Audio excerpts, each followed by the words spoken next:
శుభోదయం. ఈరోజు మనము 6వ తరగతి 3వ పాఠము ఊంచల పాఠంలోని పఠియే అభ్యాసాలు మరియు లిఖియే అభ్యాసముల గురించి తెలుసుకుందాం. మీకు ఈ కంటెంట్ నచ్చినట్లయితే లైక్ చేయండి, షేర్ చేయండి, సబ్స్క్రైబ్ చేయండి. నెక్స్ట్ పఠియే అభ్యాసంలో మనము ఘ, చ, ఛ, ట, డ, ఉ, కొమ్ము, కొమ్ము దీర్ఘము ఇవి ఈ బాలగీతంలో ఈ పఠియే అభ్యాసముల ద్వారా మనము నేర్చుకుంటాం. ఆ గీత్ పఠియే ఊ లేదా ఊకారము और ఊ లేదా కొమ్ము దీర్ఘము మాత్రా వాలే శబ్దం పర్ గోలా లగాయియే. ఈ ఊ లేదా ఊ అక్షరము ఉన్న లేదా కొమ్ము దీర్ఘము ఉన్నటువంటి పదములను మనము గోలా చుట్టాలి. చూడండి బాలగీతంలో ఊంట్ దాంట్లో ఒకటి మొదటి లైన్లో, మళ్ళీ ఇక్కడ ఊంట్ రెండవ పదం, అలాగే డుల్తా డాకు కొమ్ము ఉంది, తర్వాత ఊంట్ మళ్ళీ ఇక్కడ ఊంచా ఊంట్ ఊంట్ మళ్ళీ ఇక్కడ మనం గోలా చుడతాము, మళ్ళీ ఇక్కడ ఊంట్ దీనికి కూడా గోలా చుడతాము. బాలు లాకు కొమ్ము దీర్ఘం ఉంది, ఈ పదమునకు కూడా మనం గోలా చుడతాము. తర్వాత బోజ్ ఊంట్కో ఢోనే దో, ఈ లైన్లో ఊంట్ ఈ పదముకు గోలా చుడతాము. ఊంచి ఈ పదముకు గోలా చుడతాము, ఊ అక్షరం ఉంది కాబట్టి. ఉఠాయే ఊ ఉంది కాబట్టి ఇక్కడ కూడా మనము గోలా చుడతాము.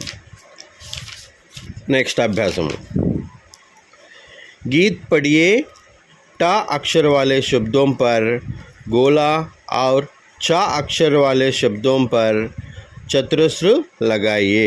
टा అక్షరం ఉంటే సున్నా చుట్టాలి, మరియు చా అక్షరము ఉన్నటువంటి పదములకు చతురస్రము. చల మొదటి లైన్లో ఊంటు చల చా అక్షర పదము చల, దానికి మనము చతురస్రం వేయాలి. అలాగే ఇక్కడ రెండవ లైన్లో కూడా చల, దానికి చతురస్రం వేయాలి. తర్వాత మూడవ లైను ఊంచా పదముకు కూడా చతురస్రము, మళ్ళా చల పదానికి చతురస్రము. నాలుగవ లైన్లో కూడా చల చతురస్రము వేయాలి.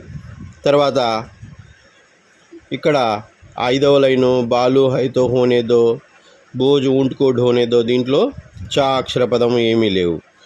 మరలా ఊంచి ఇక్కడ చా అక్షర పదం ఉంది, దీనికి గోలా చుట్టాలి. మళ్ళీ లాస్ట్ లైన్ చలా గోలా చతురస్రం వేయాలి. టా అక్షర పదముకు గోలా చుట్టాలి. చూడండి ఊంట్ టా అక్షర పదం గోలా చుట్టడం, మళ్ళా టా గోలా చుట్టాలి, మళ్ళా ఊంట్ టాకు గోలా చుట్టాలి, మళ్ళా మూడవ లైన్లో ఊంట్ టాకు గోలా చుట్టాలి, నాలుగవ లైన్లో ఊంట్ రెండు చోట్ల ఉంది, దీనికి గోలా చుట్టాలి. తర్వాత ఆరవ లైన్లో ఊంట్ ఈ పదానికి గోలా చుట్టాలి.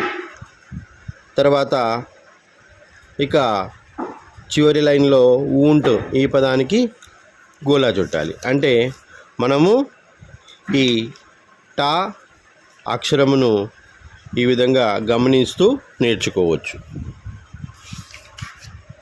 నెక్స్ట్ ఈ चित्र देखिए, शब्द पढ़िए, इनके अक्षर वर्णमाला में पहचानिए, గోలా లగాయియే. చిత్రము చూడండి, చిత్రము కింద పదము ఉన్నది, దానిని చదవండి. ఆ పదములోని అక్షరములను ఏ విధంగా అవి ఏర్పడినవి అనేటటువంటిది ఇక్కడ బాక్స్లలో ఇవ్వడం జరిగింది.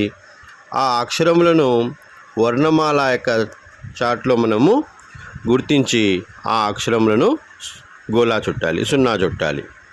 మొదటి చిత్రము ఉమ్రా ఉమ్రా అనేటటువంటి పదములో ఏమేమి అక్షరాలు ఉన్నాయి? ఊ, మా, రా. రాకు దీర్ఘం ఉంది. మళ్ళీ దానిని విడదీస్తే ఊ, మా, రా, దీర్ఘం సపరేట్. అంటే మనము ఇక్కడ వర్ణమాల చార్ట్లో ఊకు గోలా చుట్టాలి, తర్వాత మాకు గోలా చుట్టాలి, దాని తర్వాత రాకు, దాని తర్వాత చివరగా దీర్ఘమునకు గోలా చుట్టాలి. తర్వాత పదం ఊన్. ఊన్ పదముకు ఏమేమి అక్షరాలు ఉన్నాయిరా అంటే ఊ మరియు నా, ఈ 2 అక్షరాలు ఉన్నాయి. స్వర్లో అచ్చులలో ఊ ఉన్నది, దానికి గోలా చుడతాము. తర్వాత వ్యంజన్లో నా గోలా చుడతాం. తర్వాత 3వ పదము చామర్. చామర్ అంటే విసనకర్ర. చాకు దీర్ఘం ఉంది, మా ఉంది, రా ఉంది. చా దీర్ఘము, మా, రా. చా అక్షరముకు వ్యంజన్లో గోలా చుడతాము.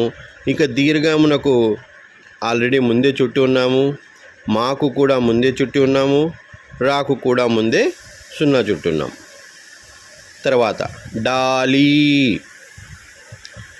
డాలీ అంటే బ్రాంచ్, కొమ్మ. డాకు దీర్ఘము ఉంది, లాకు గుడి దీర్ఘము ఉన్నది. ఇక్కడ డాకు గోలా చుడతాము 0, దీర్ఘంకు ఆల్రెడీ చుట్టాము 0. తర్వాత లాకు 0 చుట్టడం జరుగుతుంది. తర్వాత గుడి దీర్ఘం రైట్ సైడ్కి ఉంటుంది, గుడి దీర్ఘము. దానిని బాగా గమనించాలి, కన్ఫ్యూజ్ కాకూడదు. ఈ రైట్ సైడ్కు ఉన్నటువంటి గుడి దీర్ఘంకు మళ్ళా 0 చుడతాం. చివరి పదం కిటికీ అంటే విండో, కిటికీ. ఇందులో ఖాకు గుడి ఉంది, డా ఉంది, కాకు గుడి దీర్ఘము ఉంది. ఇక్కడ గుడి దీర్ఘము తేడాను గమనించండి. గుడి ఏమో లెఫ్ట్ సైడ్ ఎడమ వైపు ఉంటుంది, గుడి దీర్ఘము కాకు వచ్చింది కాబట్టి ఇది రైట్ సైడ్కి ఉంది. కన్ఫ్యూజ్ కావద్దు రాసేటప్పుడు కానీ చదివేటప్పుడు కానీ. ఒత్తుకాకు గోలా చుడతాము. తర్వాత గుడికి గోలా చుడతాము. డాకు ఆల్రెడీ మనము ముందే 0 చుట్టున్నాం. తర్వాత కా అక్షరమునకు 0 చుడతాము. గుడి దీర్ఘానికి ముందే 0 చుట్టి ఉన్నాం. సో ఈ విధంగా వర్ణమాలలో మనము అక్షరములను గుర్తించాలి. తర్వాత